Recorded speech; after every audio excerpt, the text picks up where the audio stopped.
হ'ব এইটো ডাঙৰকৈ দিবি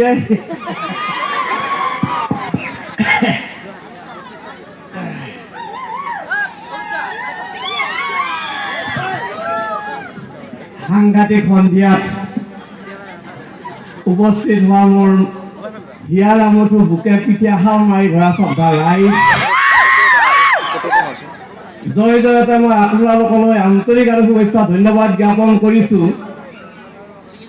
আৰু মই খুব অভিভূত হৈছোঁ কিছু সময় আগত অসমৰ যি 12 বৰণীয়া সংস্কৃতি যি ইয়াৰ উপস্থাপন হৈছে, খোল ঢোলৰ পৰা ঢেপা ঢোললৈকে ওজাপালিলৈকে যি প্ৰকৃততে ঢোলৰ সমাহাৰ সঁচাকৈয়ে মোক খুব আপ্লুত কৰি তুলিছে।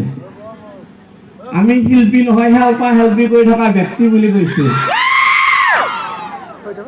আৰু বাগেৰি আহাচনী যাৱাৰ কাৰণে আমি এডভান্সকৈ ইয়াত আহিছোঁ।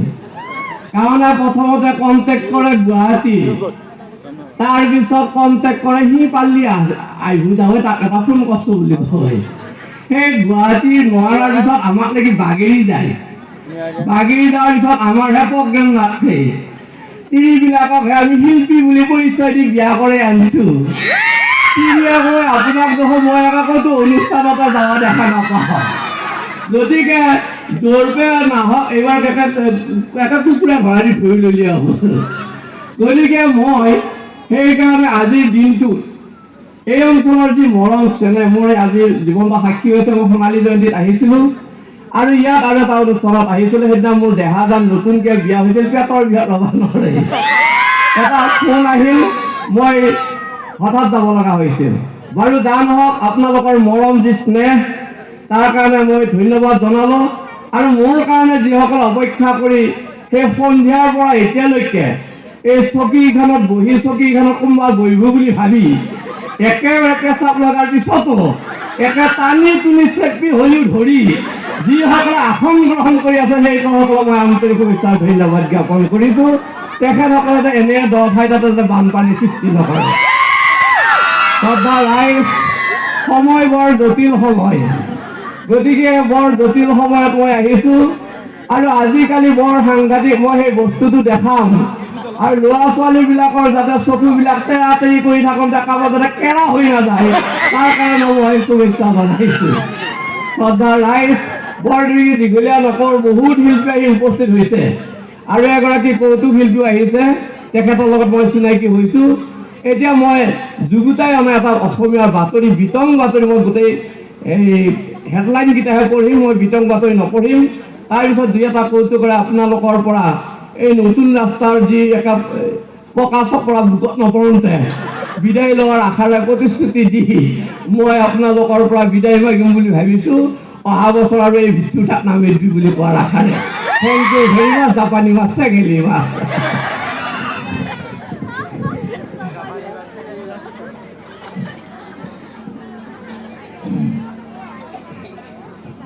আজিকালি এটা টিভিৰ খুন্দাত থাকবাই নোৱাৰা, অজস্ৰ বাতৰি।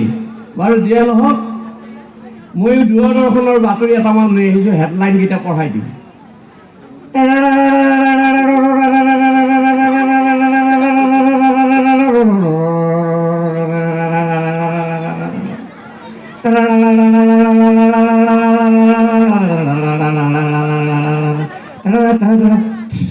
নমস্কাৰ। এয়া স্বৰ্গৰ পানী বানপানী, মদৰ ঘাটি বমি কৰি বাতৰি পঢ়িছোঁ। ডাক্তৰ বিছমিল্লা এলদিন চাৰেগামা ধানিছা থকা চৰ্গ। আজি অসম তথা উত্তৰ পূৰ্বাঞ্চলৰ প্ৰধান বাতৰিসমূহ হৈছে ছোনিয়া গান্ধীৰ মূৰত হঠাৎ নৰেন্দ্ৰ মোদীয়ে চলোৱা অপাৰেশ্যনত 20টা বিৰা অকণিয়াৰ 50টা পুজিলা অকণিয়াৰ 15টা চেখেৰা অকণি গ্ৰেপ্তাৰ কৰিবলৈ সক্ষম হৈছে বুলি জানিব পৰা গৈছে। আৰু ইয়াৰে ভিতৰত 30টা বিৰা অকণি গৰ্ভৱতী আছিল বুলি জনাৰ লগে লগে ইতিমধ্যে হস্পিটেলত ভৰ্তি কৰি তেওঁ সন্তানসমূহ প্ৰায় লেঠেই নিচিঙা ডিগ্ৰী থকা তেওঁলোকক হত্যা কৰা হৈছে বুলি জানিব পৰা গৈছে। আৰু ছোনিয়া গান্ধীৰ মূৰত অহা সপ্তাহত ইমান অকণি থকাৰ কাৰণে LNTৰে অপাৰেশ্যন চলাব বুলিও জানিব পৰা গৈছে। স্বৰ্গৰ পৰা শিৱ আৰু পাৰ্বতী মাঘ বিহু উপলক্ষে অসমলৈ আহি থকা অৱস্থাত উগ্ৰপন্থীয়ে ঘটাই বোমা বিস্ফোৰণত শিৱ আৰু পাৰ্বতী প্ৰথমে প্ৰাণ ৰক্ষা কৰে আৰু শিৱই পিন্ধি অহা বেলুন বেলটো ইতিমধ্যে নিশ্চিন্ন হৈ গৈছে বুলি জানিব পৰা গৈছে। অৱশ্যে পাৰ্বতীয়ে পিন্ধি অহা ৰঙা ৰঙৰ প্ৰায় 992 ব্লাউজটো ইতিমধ্যে সেনাই উদ্ধাৰ কৰি লৈ আহিছে বুলি জানিব পৰা গৈছে। এয়া আপোনালোকে বাতৰি শুনিছে, দুয়োখন কাণৰ জৰিয়তে নুশুনাসকলে মোৰ ফালে মুখ মেলি চাই আছে।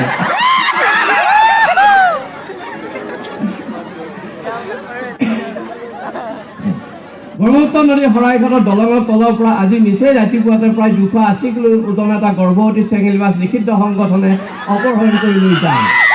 এনে ঘটনা সদৌ অসম ঢেকুৱাপুৰ কুকুৰ সন্থাই তীব্ৰ নিন্দা কৰিছে আৰু অহা সপ্তাহত তেওঁলোকে 7 দিন 7 ৰাতি ঠেং দাঙি পেচাব নকৰাৰ সিদ্ধান্ত গ্ৰহণ কৰিছে।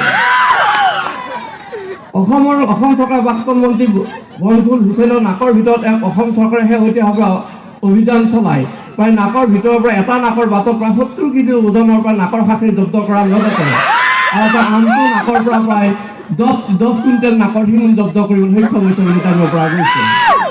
এতিয়া শুনক খেলৰ বাবে আন্তঃৰাষ্ট্ৰীয় পেচাব কৰাৰ প্ৰতিযোগিতাত অসমৰ প্ৰাক্তন মুখ্যমন্ত্ৰী প্ৰফুল্ল কুমাৰ মহন্ত একেলাঠেৰে 7 ঘণ্টা থিয় হৈ 72 লিটাৰ পেচাব কৰাৰ ফলত তেখেতৰ সমগ্ৰ উত্তৰ পূৰ্বাঞ্চলত অহাকালিৰ পৰা কিনকিনীয়া বৰষুণ হোৱাৰ সম্ভাৱনা আছে বুলি জানিব পৰা গৈছে। আজিৰ বাতৰি মানে নমস্কাৰ, ধন্যবাদ, থেংক ইউ ভেৰি মাছ, জাপানী মাছ, চেঙেলী মাছ।